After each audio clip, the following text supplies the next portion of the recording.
5 سال کی جدائی کے بعد ہم اتفاقیہ طور پر ایک ہسپتال میں ملے۔ وہ خواتین و زچگی کے شعبے کے انتظارگاہ میں بیٹھا تھا۔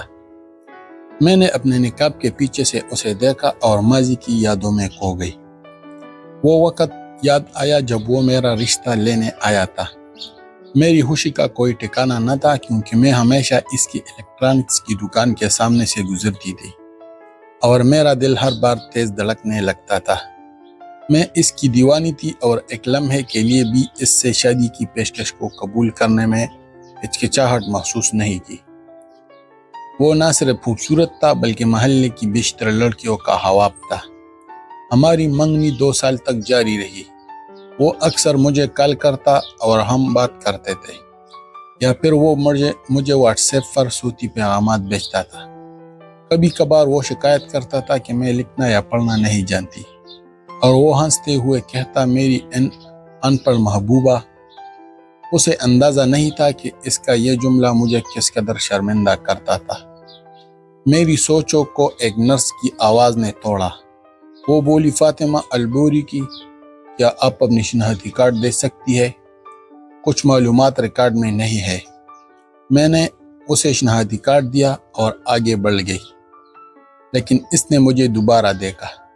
شاید اسے وہ لڑکی یاد آ گئی جسے اس نے ایک صبح اپنی ماں کے ذریعے پیغام بھجوایا تھا کہ وہ اب مجھ سے شادی نہیں کرنا چاہتا، بغیر کسی وضاحت کے۔ اور یہی نہیں بلکہ کہا گیا تھا کہ وہ محلہ چھوڑ کر جا رہے ہیں۔ اس نے میرا دل بری طرح توڑ دیا تھا۔ کیا اس کا ضمیر جاگ گیا تھا؟ کیا وہ سوچ رہا تھا کہ شاید میں وہی لڑکی ہوں جس سے وہ معافی مانگنا چاہتا ہے؟ آؤ، وہ میری طرف بڑھ رہا ہے اور اس نے السلام علیکم سلام کیا۔ میں آپ کے ساتھ بیٹھ سکتا ہوں؟ میں نے سر ہلایا اور وہ بیٹھ گیا۔ کچھ دیر خاموشی کے بعد بولا، فاطمہ براہ کرم مجھے معاف کر دو۔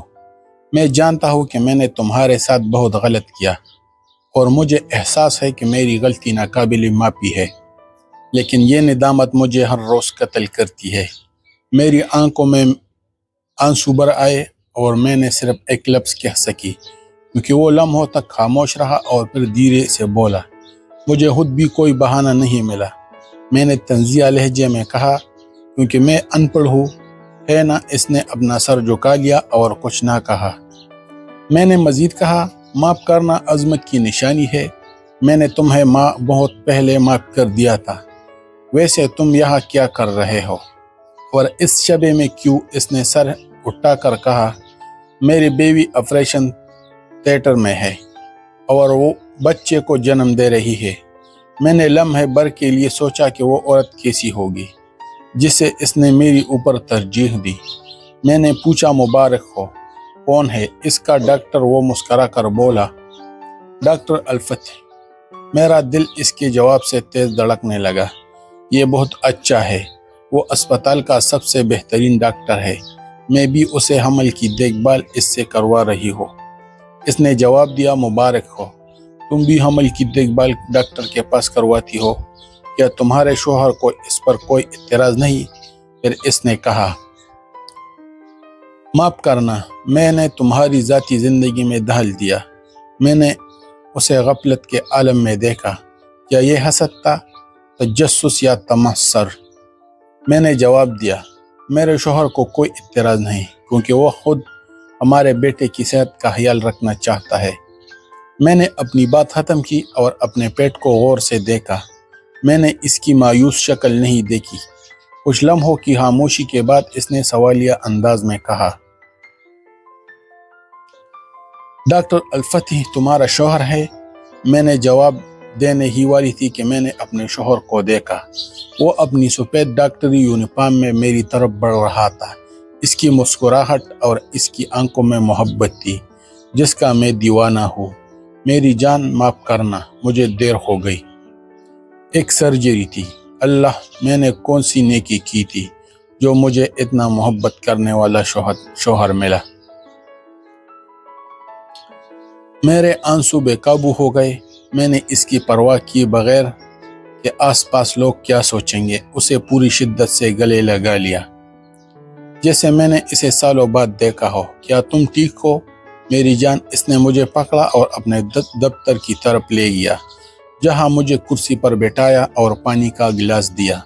اس نے میرا نقاب اٹھایا، میں نے پانی پیا اور پھر اس نے فکرمند انداز میں دوبارہ پوچھا، تمہیں کیسا لگ رہا ہے؟ میں نے جواب دیا، مجھے بہت اچھا لگ رہا ہے کیونکہ تم میرے شوہر ہو۔ آج ہم اپنے بچے کی جنس کا پتہ لگائیں گے۔ میں بہت خوش ہوں۔ میرے الفاظ خوشی کے آنسو کے ساتھ گل مل گئے اور اس نے جواب دیا، ہاں انشاءاللہ۔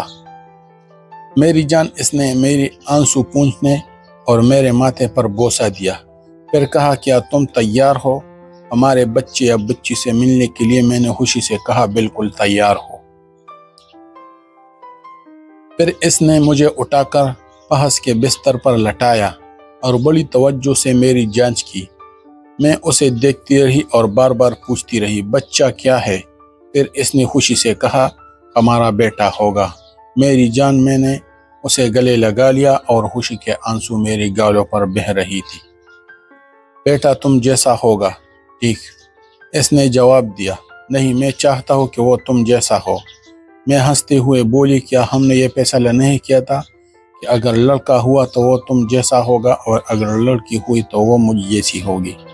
وہ ہنسا، وہی ہنسی جس کا میں دیوانہ ہوں، اور کہا، ٹھیک ہے بیگم صاحبہ، لیکن اب تمہیں اٹھنا چاہیے تاکہ تم امتحان نہ چھوڑ دو۔ اے میری حسین، میں ایک لمحے کے لیے گھبرا گئی۔ مجھے امتحان یاد آیا، یہ تو بکلوریا کا امتحان تھا۔ فکر نہ کرو اور پریشان مت ہو، سب کچھ ٹھیک ہو جائے گا۔